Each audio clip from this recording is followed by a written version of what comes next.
Gig, right? Yeah, that's right. All That's right. I like your name, man. Gig. Speaking of gigs, the show's about playing gigs, man. that is terrific. Hey, thanks for hopping on, Lorenzo. Absolutely. Thanks for having me. Hey, so let's start it off first. Could you tell me more about this show, Paradise City, that's on Amazon right now? Because I know there's a lot of rock and roll in it.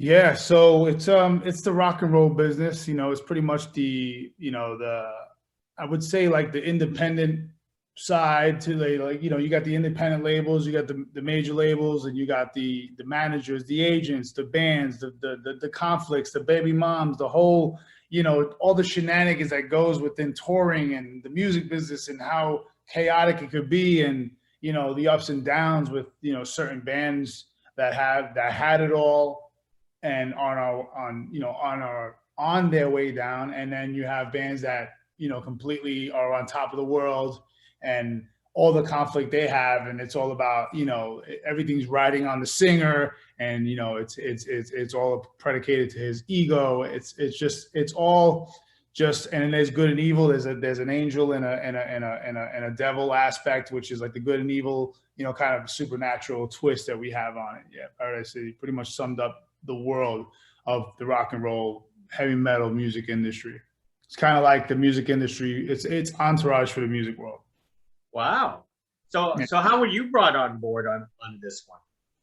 So the creator is a dear friend of mine, one of my closest friends, and we both came up in the music business, and he used to be my agent in 2005 for my band, but fast forward 15, 16 years later, he started his own record label, and we started doing our own, content, and we started making movies and film, and we fell in love with the business around 2014 and started to really become filmmakers. And he wrote the pilot to Paradise City maybe 7, 8 years ago as a different concept, and it was and then it morphed into like a spin-off of a movie called American Satan.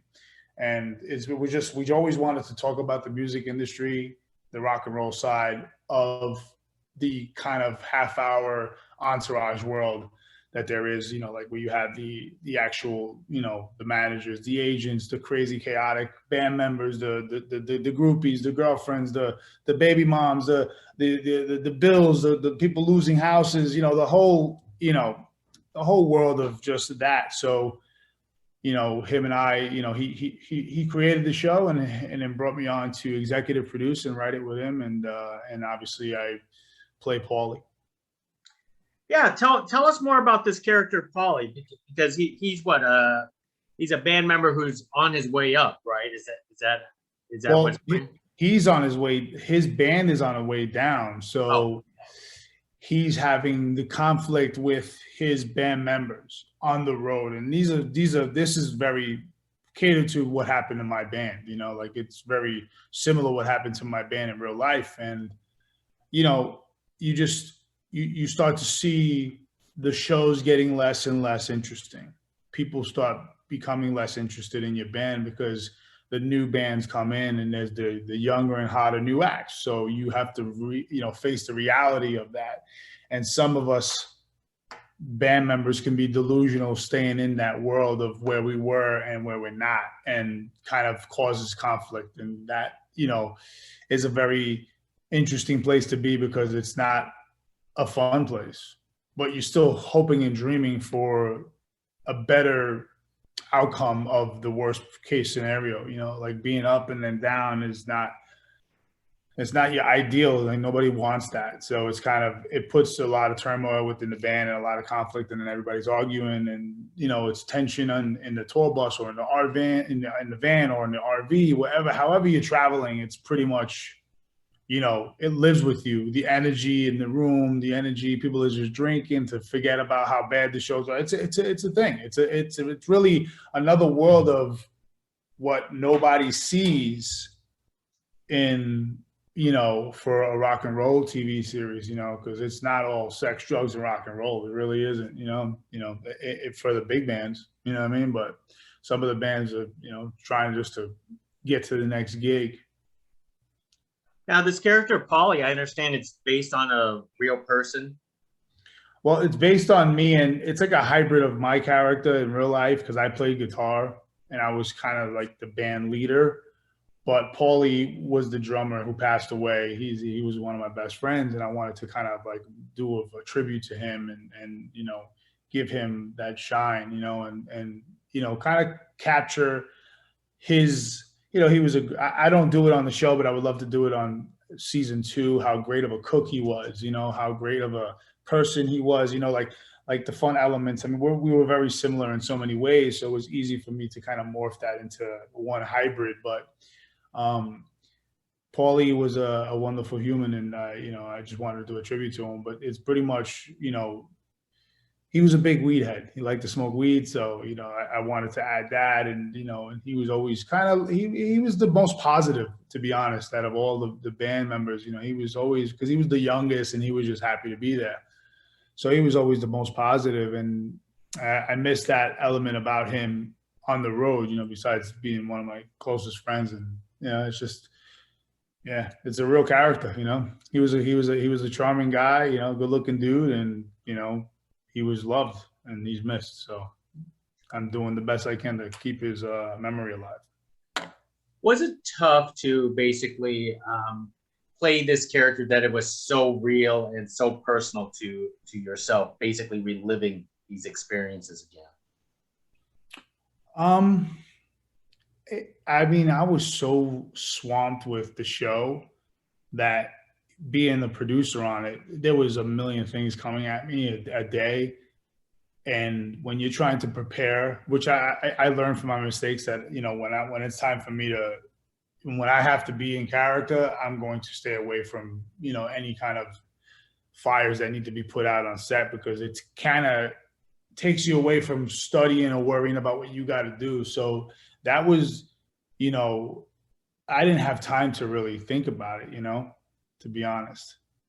But it was, I felt like he was there with me, and I was, kind of like became myself, and the hybrid of Paulie and Lorenzo, ideally, it was already living with me. I just was, studying my lines and memorizing who I was, and then I was kind of already like in method. You know what I mean? I was already method acting, because it's very, I met him when he was 15 years old, so and I was 20. So he was already like, I kind of like, kind of molded him with us. We all came up together, but, we all learned from each other. And obviously we kind of morphed into one person. If you looked at Lorenzo and Paulie, it was very similar people. So in real life, it was easier for me to do that while I had, a mountain of stress of the production, because we did this independently, just in case you didn't know, on a level to look like it belongs on Netflix or HBO. And I'm saying that as humble as possible. It looks that good. And we did it, with, just love and everyone believing in the project. It was a very, very, very, very, very, very tough process, but we got it to, we got it to the finish line, and it's, charted #1 on all platforms transactionally. It's crushing on Amazon Prime. I mean, it's just pretty amazing what we've done independently. And we've, got billboards on Sunset, we got billboards in Hollywood, North Hollywood. I mean, it's just we did it. We did something that I don't think anybody's done. And I want to kind of, I guess, celebrate that. Well, as an independent feature, you have quite a cast that you actually attracted to this. Can you talk about everybody here? Yeah, I mean, we got Drea Di Matteo. She was a Golden Globe nominee and an Emmy winner from Sopranos, Sons of Anarchy, and she's fantastic. She's a dear friend. She was, she plays my agent in the band. In the band, she's my band's agent, Maya. So, we attracted people that are into rock and roll, that love the world. We got a lot of the Entourage cast. We got a lot of the Sons of Anarchy cast. So kind of people that were already familiar with the culture, liked the culture, already knew some of us who we were. They already kind of knew that we were real, and we were onto something, you know, unprecedented. So they all took the risk with us, you know, like everyone, you know, Perry Reeves, Ryan Hurst, you know, Mark Boone Jr., who else? Fairuza Balk. You know, a lot of the, you know, Bella Thorne, obviously, you know, Cameron Boyce, Disney star that passed away. He plays a very good friend of mine on the show, growing, you know, to be kind of like the Ash and Lorenzo journey of coming up together. You know, it was an interesting cast and an interesting way that we put it together and how we designed it. It's kind of wild how we were just, you know, casting on a couch, you know, calling agents, me and Ash, and still writing. You know, it was, you know, obviously we have a casting director too, Jamie. She did, you know, the heavy lifting on all the like other characters, but like the top 10 or 15, we did on a couch. It was just like, yo, they're in, what? They love it. You know, it was exciting because Cameron Boyce loves it, what? Yo, you know, it was Dre is in, what? Bella's in. You know, it was cool. It was a moment, you know, in time for us because we were just hungry filmmakers, and you know, nobody was going to give us a shot to make a TV show, you know, especially at the level that we wanted it to be, you know, because Ash retained creator, you know, and executive producer and a writer, and he directed every episode. Me, I'm, you know, executive producer, writer, and I have a great character, and my arc is pretty awesome. So, you know, we were able to control a lot more if we did it ourselves. So hopefully the fans, I mean, shit, we got a lot of fans. It feels good. So you know, obviously I think that we done something right. Tell us about the music, on how the music was actually developed for a show, because there's one thing to create, you know, an entire series, but you know, to basically produce and do the music on a show like this, that's another entire animal, right? Yeah, well, ironically, we have Isabella Summers, who's the Isabella Summers from Florence and the Machine. She was, nominated for an Emmy for Little Flies Everywhere on as a composer, as a co-composer. So she was, you know, very instrumental on the music. And Ash, you know, and but mainly Ash, you know, we have the whole Sumerian library and all the bands and everybody, you know, everyone on the roster is, you know, kind of gaining from this as well, capitalizing. Like the singer is Remington from Palais Royale, and that really helps that band get more, you know, visibility, because they're like, whose voice is that if it's not Andy Black's, you know? So that is all, you know, just like what we kind of, at the end of the day, like we're all music guys that transferred into TV film. So we have that. I think we honed in on it the right way, as authentic as possible. So how did it feel for you to be picking up the guitar and singing behind the mic again? It felt great. I missed it. It felt great, but it reminded me, because we call them shows shot, right? Like that's the word. When they're shot, there's nobody there, and you're like, oh, the show is shot. This toy is shot. You know, it's just a word that we use, right? Like it's shot. Like, I don't want to be there. It's shot. So it was kind of like a weird, you know, reminder of how shot. Hey, whose cat is that? What's up, buddy? Oh. I love him. Hey, baby. I love cats. I moved to a different location, so this way the cat can't Zoom bomb me, and they still manage to Zoom bomb me in every single room. Amazing, isn't it? He wants to get his shine, man. He's a cat. He's a lion, you know? So the, where was I? You were talking about the shots. Show shots. The what? The shots, basically filming without the, you know, the crowd, the music. Oh yeah, so shot. Yeah, so we were I spaced really badly. So like it was a crazy reminder of where I left the band.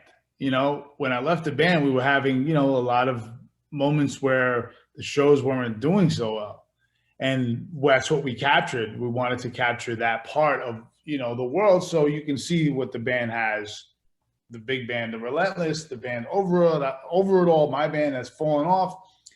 And it was a reminder, but it felt good to be on stage with Randy from Lamb of God. I mean, he's in a very, very well-known band. I mean, they're pretty massive, but it's for metal. I mean, they're pretty big. So, it was fun to be with him. He's a longtime friend of mine. He's a brother. So it was good to be on stage with him and Javier from another awesome band, Animals as Leaders. So we had it felt good to play with new guys that are still currently crushing it. And I'm still not in the band, but I'm doing this as a profession and they're not. So it was a fun little world that we were able to tap into at the same time and be together. And I think we have like 3 or 4 live performances or 2 live performances. And we have 2 live performances. So on the show. So it was fun to be on stage. Absolutely. Was it always planned as an 8 episode series, or did you guys? 6. Oh, you planned it for 6. We planned it for 6. And we just ended up having way more material than we thought we had. And we ended up shooting more because of availability for actors or not being able to make our days, meaning we couldn't get all the shots. Like if there's a list of your shot, they call them the one-liners. If there's the one-liners of all these exterior rainbow room, interior office, if we weren't making those days, like if we had like a good strip of scenes, we would put them into a bucket list that we got to do later on. So we kept punting scenes and we're punting scenes. And every time we punted it, it changed to something else. So we ended up doing 39 shooting days. So more than, 800 hours of shooting. I don't even know what it was. Insane amount of hours. And then we had all this, we started to realize that, are we going to do a 1-hour show or are we going to do a half hour? And then we were like, well, why don't we do a half hour, 8 episodes? And then it ended up being 40 to 36 minutes and 41 minutes. And it's a hybrid of it all. And we just ended up with 8 episodes. So you guys are already planning for a second season then, right? After all, it's getting good reception. Yeah, it's tracking amazing for independent. Again, we are on Amazon Prime. We charted #1 on all platforms that, are transactional. So that's that. I think we didn't chart #1 on Google, but we charted on iTunes, Amazon, Fandango. Did we chart? Maybe Microsoft. I'm not sure the other ones that we've charted, but the reviews are great. We're getting 5 stars on all these reviews. Kids seem to love it. I think we're gaining a lot of the old rockers too. So a season 2, I would say that's really mainly Ash's decision. If and if a network says we're going, or we just don't know yet. We don't know if the network or anyone is going to greenlight that for us, because it's a major undertaking. It's a big job. What we had to do independently. I would do it again, but obviously I've learned so much from it. But it was draining. It puts a strain on you. It definitely does. I'll do it again though, because I'm look at the outcome has been fabulous so far. So I was gonna say, you wore so many hats: writer, executive producer, and actor on this project. Sounds like you definitely do want a second season. So that's great. Oh yeah.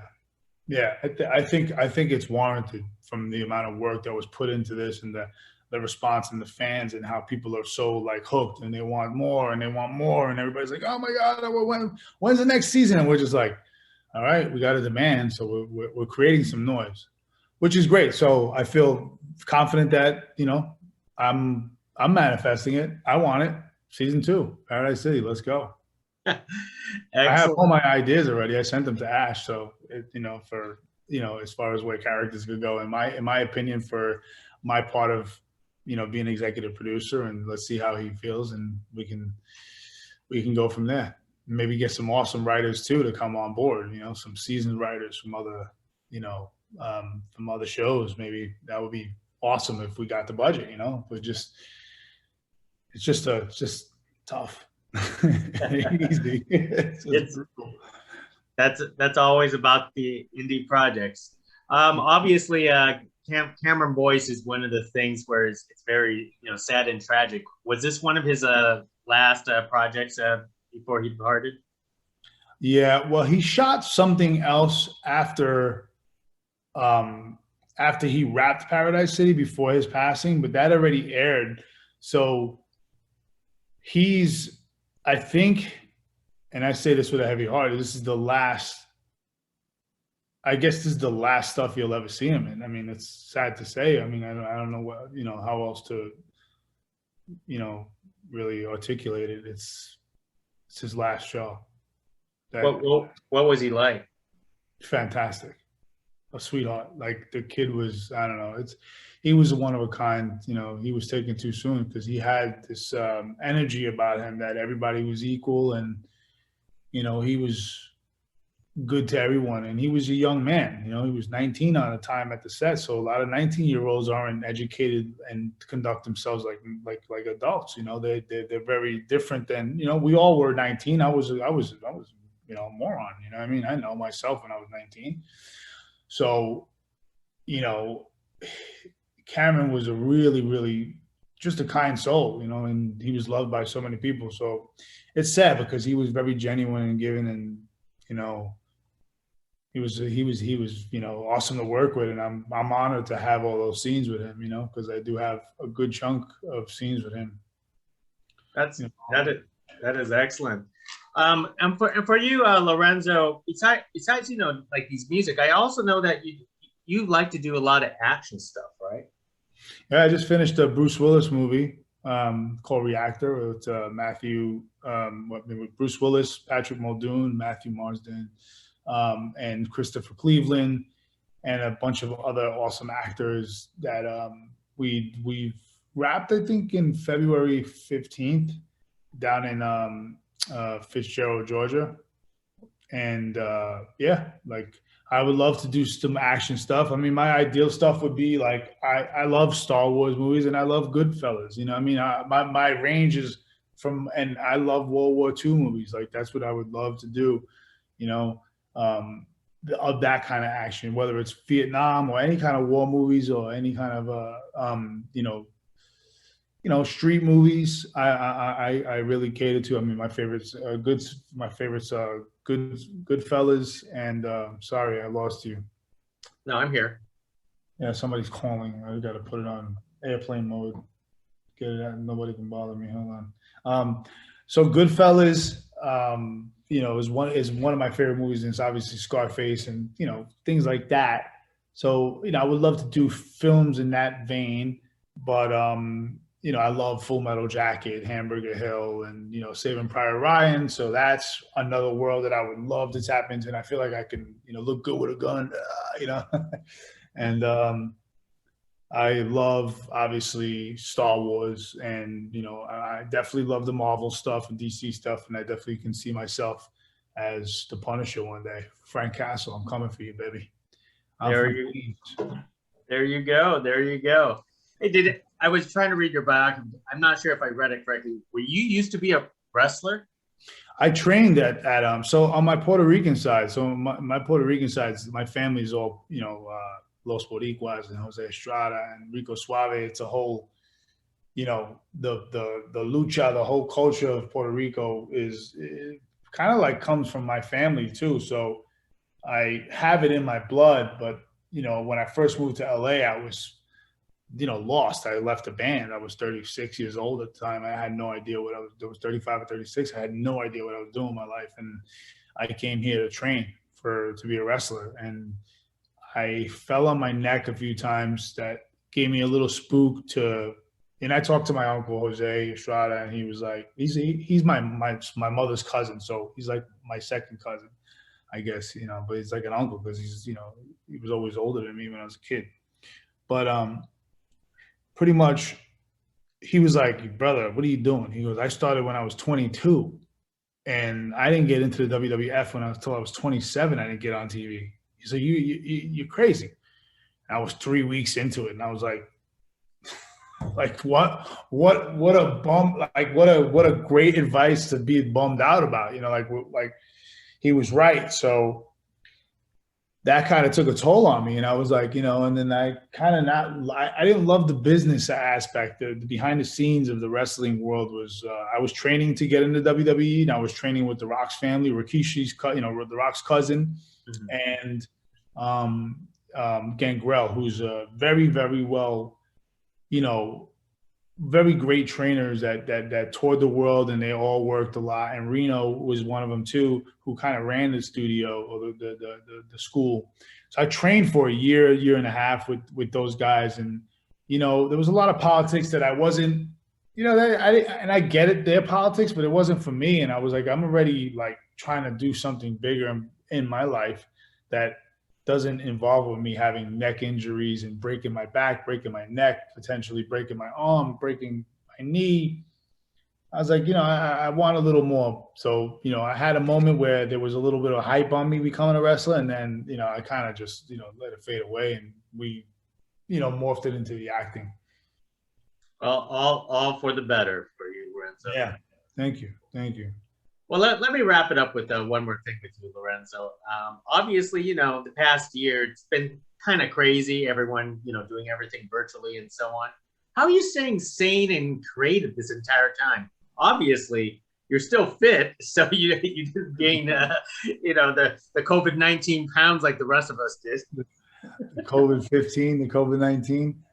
I got lucky. My friend let me, bless me with his place, and there's a gym here, so that was one thing. And now I'm running every day because I'm shooting a pilot right now with it's called Scarlet with Tom Sizemore plays my pops, which is awesome. It's another independent pilot that to another plug. Wanted to plug that in.